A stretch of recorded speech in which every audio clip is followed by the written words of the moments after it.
नमस्कार दोस्तों, एक बार फिर से आप सभी का मेरे चैनल पर स्वागत है। तो आज की इस वीडियो में हम संदर्भ पुस्तकें यानी रेफरेंस बुक्स के विषय में अध्ययन करेंगे। तो जब भी हम किसी के विषय में अध्ययन करते हैं तो सबसे पहले हम उसका मीनिंग देखते हैं। तो देखते हैं कि संदर्भ पुस्तकें आखिर होती क्या है। तो संदर्भ पुस्तक वह पुस्तक है जो किसी विषय या तथ्य को स्पष्ट तथा पुष्टि करने में तत्काल सहायक होती है। अर्थात संदर्भ पुस्तक एक ऐसी पुस्तक है जिसमें महत्वपूर्ण विषयों पर जानकारी या विशेष रूप से व्यवस्थित जानकारी यानी सिस्टमैटिक इंफॉर्मेशन होती है। जो संदर्भ पुस्तक होती है उसमें जो है विशेष जानकारी जो हमें प्राप्त होती है। एक जो संदर्भ पुस्तक है और टेक्स्ट बुक है, इसमें क्या अंतर है कि संदर्भ पुस्तक जो है वो एक आम पुस्तक नहीं है। वो जो विद्यार्थियों को प्रदान नहीं की जाती, बल्कि इसको केवल जो है वो लाइब्रेरी में बैठकर ही अध्ययन किया जाता है। और रेफरेंस बुक्स को जो है वो लाइब्रेरी में एक उचित स्थान दिया जाता है। संदर्भ पुस्तकें प्रमाणिक होती है। जो संदर्भ पुस्तकें होती है उसका जो है वो प्रमाण मिलता है। इनका लेखन विद्वान, विशेषज्ञों या समिति के द्वारा किया जाता है। इन्हें जो है वो कौन लिखता है? कोई विद्वान होगा किसी चीज़ में, किसी भी क्षेत्र में विशेषज्ञ या समिति के द्वारा इसका जो है वो लेखन किया जाता है। आगे हम इसके फंक्शंस देखते हैं। इसमें हम तथ्यों की जानकारी प्राप्त करते हैं। यह विशिष्ट प्रश्नों यानी स्पेसिफिक क्वेश्चंस के उत्तर देने में सक्षम है। यह नए विषय की जानकारी भी प्रदान करती है। यह खोजपूर्ण कार्य में भी हेल्पफुल है।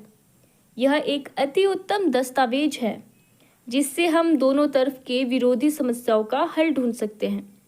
जो भी जो हमें प्रॉब्लम आएगी उसका हम इसमें सॉल्यूशन ढूंढ सकते हैं। शोधकर्ता, रिसर्चर के शोध कार्य, रिसर्च वर्क में भी यह यूजफुल है। आगे हम इसके टाइप्स देखते हैं।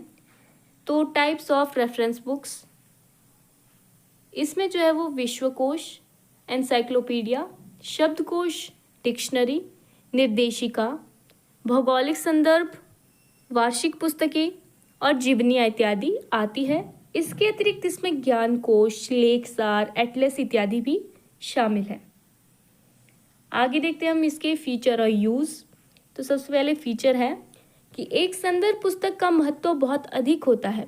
इसलिए किसी भी जानकारी का उपचार बिना किसी पक्षपात के यानी भेदभाव के संदर्भ पुस्तक के माध्यम से होता है।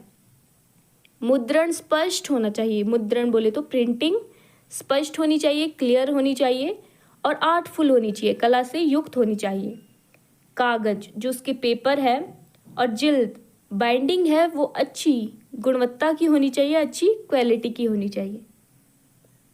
लिखित सामग्री आसानी से संदर्भ पुस्तक से उपलब्ध होनी चाहिए।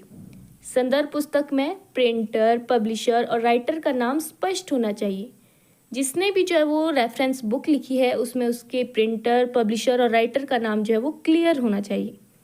इन संदर्भ पुस्तकों का प्रयोग रिसर्च में भी होता है। आगे हम इसका यूज़ देखते हैं। विद्यार्थियों की चिंतन तथा तर्क शक्ति बढ़ती है। इससे जो है वो स्टूडेंट की थिंकिंग और रीजनिंग पावर जो है वो डेवलप होती है। विषय सामग्री, सब्जेक्ट मैटर में इंटरेस्ट और जानकारी बढ़ती है। संदर्भ पुस्तकें पढ़ने से बच्चों में प्रतियोगिता की भावना तीव्र होती है। बच्चों में अधिक पढ़ने की प्रबल इच्छा शक्ति होती है। बच्चे जो जिज्ञासु हो जाते हैं, उन्हें जो है वो अधिक पढ़ने की इच्छा शक्ति हो जाती है। विषय से बाहरी जानकारी भी बढ़ती है। बच्चा जो है विषय पर ही केंद्रित नहीं होता बल्कि उसे बाहर की जानकारी भी जो है वो डेवलप होती है, जिससे विषय विशेष के सभी गुण, दोषों और बारीकियों को आसानी से विद्यार्थी समझ सकता है। जिससे जो है वो स्टूडेंट किसी भी विशेष विषय के सभी मेरिट, डिमेरिट इत्यादि को आसानी से जो वो समझ सकता है। विद्यार्थियों की पढ़े हुए विषय को इफेक्टिव मेथड से प्रस्तुत करने की बौद्धिक शक्ति प्रबल होती है। अध्यापक वह विषय विशेष विद्यार्थियों को पढ़कर आसानी से और प्रभावी ढंग से समझाने में सफल होता है। तो जो रेफरेंस बुक होती है वो स्टूडेंट, टीचर, रिसर्चर इन सभी के लिए जो बहुत महत्वपूर्ण होती है। तो ये थी रेफरेंस बुक्स। तो आज की वीडियो में इतना ही। देखते हैं, मिलते हैं ऐसी एक नई वीडियो के साथ।